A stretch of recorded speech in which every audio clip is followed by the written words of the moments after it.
Sebenarnya yang ideal nih, Bung Iwan ya, Bung Refli, yang ideal itu kan Anies bisa maju, Ahok bisa maju, RK bisa maju. Itu yang sebenarnya yang ideal. Dan itu yang terbaik buat dan mungkin itu terjadi. Oke, teman-teman netizen semuanya yang saya hormati, pada kesempatan kali ini saya akan membagikan sebuah pernyataan yang cukup menarik yang disampaikan oleh Bung Ciko selaku politisi PDIP Perjuangan, di mana dalam pernyataan tersebut ia kembali membahas soal putusan MK yang terbaru, yang menurutnya dengan keputusan MK tersebut semua partai yang ada di DKI Jakarta yang memiliki kursi di DKI Jakarta bisa mencalonkan calonnya sendiri untuk menuju kontestasi pilkada di DKI Jakarta.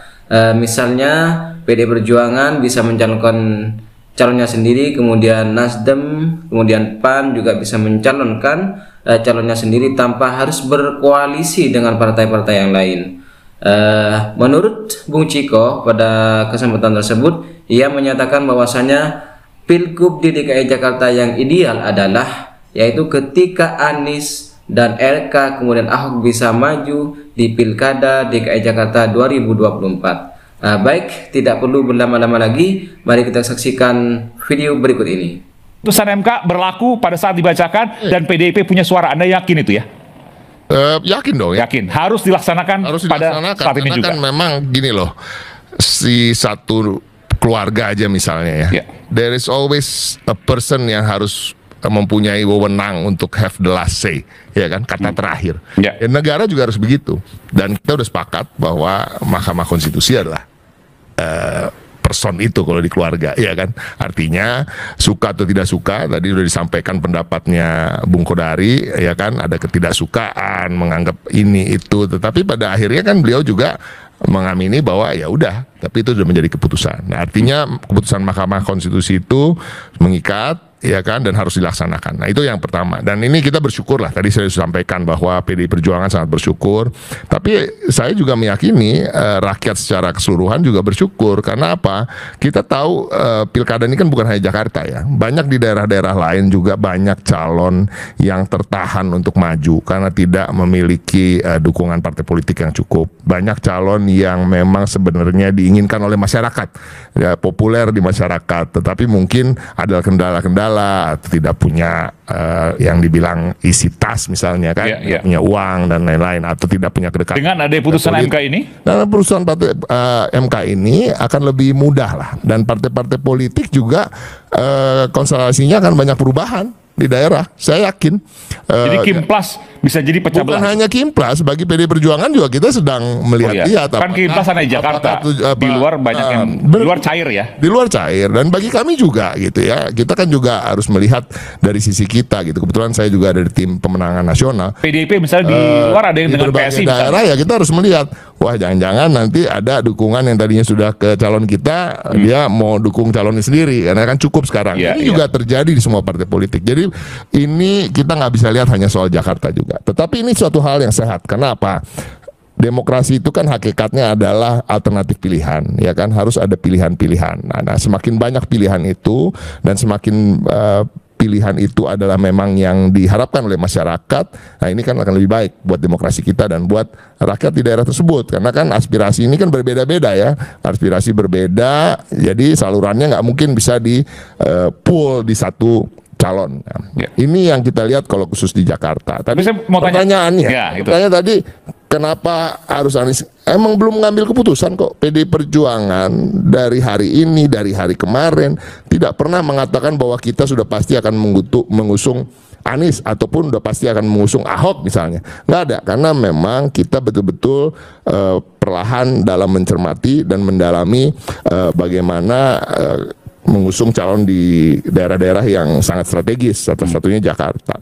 Dan kemarin kan kita dianggap khawatir, tidak optimis. Sesungguhnya nggak ada rasa itu. Kalau kita melihat ya, masyarakat, teman-teman mahasiswa boleh menggoogle gitu ya, selama beberapa hari kemarin, walaupun tadi Kimplas itu udah berkumpul, kata-kata yang selalu kita katakan adalah pada akhirnya kita akan berkoalisi bersama rakyat.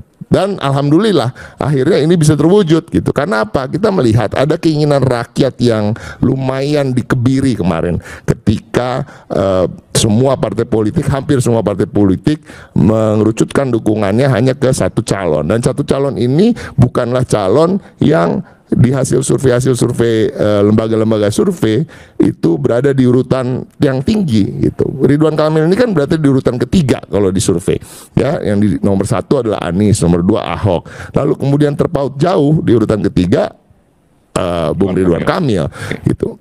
Saya tidak mengatakan bahwa Bung Ridwan Kamil tidak punya kompetensi, tidak punya pengalaman atau rekam jejak. Sebenarnya sama aja. Semua ketiganya mempunyai pengalaman yang bagus di pemerintahan, rekam jejak yang baik karena terbukti dengan tingkat kepuasan publik di masing-masing daerah di mana mereka pernah memimpin. Saya mau tanya. Tapi pada prinsipnya gini, kalau kita mau secara jujur, hasil survei itu kan adalah potret keinginan masyarakat.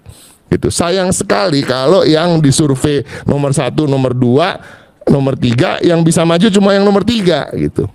Itu kan sayang ya. Dan sebenarnya yang ideal nih Bung Iwan ya, Bung Refli, yang ideal itu kan Anies bisa maju, Ahok bisa maju, RK bisa maju. Itu yang sebenarnya yang ideal. Dan itu yang terbaik buat dan mungkin itu terjadi nggak setelah putusan MK ini? Saya rasa masih mungkin karena kita nggak tahu juga dinamikanya nanti teman-teman yang ada di plus-plusnya Kim ini. Apalagi kan kita tahu yang salah satu yang ada dalam penggugat di MK itu kan Partai Gelora gitu kan, cukup mengejutkan ya.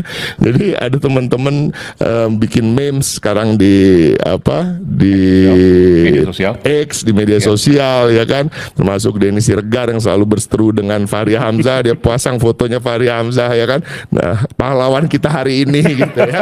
Jadi itu kan lucu ya. Nah, ini menarik nih. Apa enggak dijewer sama Pak Prabowo nih Fahri Hamzah, kita nggak tahu juga. Kita sebenarnya ngundang Bung Fahri ke sini, cuma belum nggak dibalas ini oleh tim kita. Tapi kita ngundang hari ini sebenarnya. Jadi konstelasinya banyak berubah, ya kan? Fahri Hamzah sudah puas pidato di depan Kim Plus, makanya dia tidak tertarik ke sini lagi. Jadi konstelasinya banyak sudah kena jewer. Bukan hanya Jakarta, ya. Tapi dan ini menarik untuk mencermati, sama menariknya sambil menunggu PDI Perjuangan mengusung calon ya. Tapi yang cukup menarik juga mencermati tadi, apakah PAN akan kemudian mengusung Zita Anjani, ya kan? Apakah kemudian Gelora akan keluar mengajak Partai Umat bersama dan partai-partai kecil lain mengusung Pak Anies Baswedan, kan gitu. Karena hampir semua partai politik yang punya kursi di DPRD DKI Jakarta punya peluang untuk mengusung ya. Hampir semua, tidak semua tapi hampir semua. Begitu ya Bung Ciko ya. Tapi saya ingin tanya pada Anda percaya kutukan nggak tadi yang disebutkan oleh Bung Kodari? Kalau, dan Bung Panel tadi ya, kalau incumbent petahana di Jakarta nggak pernah menang. Kutukan dalam tanda kutip ya, saya nggak percaya, tapi itu kan bukan saya ya, panel ya bilang kutukan panel, ya. Kalau saya jurusannya data science, bukan kutukan. Silakan. Yang saya percaya itu adalah kalau presiden itu cuma bisa 2 periode, itu aja kutukannya. Kok ngeliatnya ke Bung Kodari sih? Kan Mister 3 periode. Gak merasa tuh. Oke, Bung silakan Bung Salvator. Kalau Anda menyatakan tadi, apa yang disampaikan oleh Bung Ciko? Nanti ya.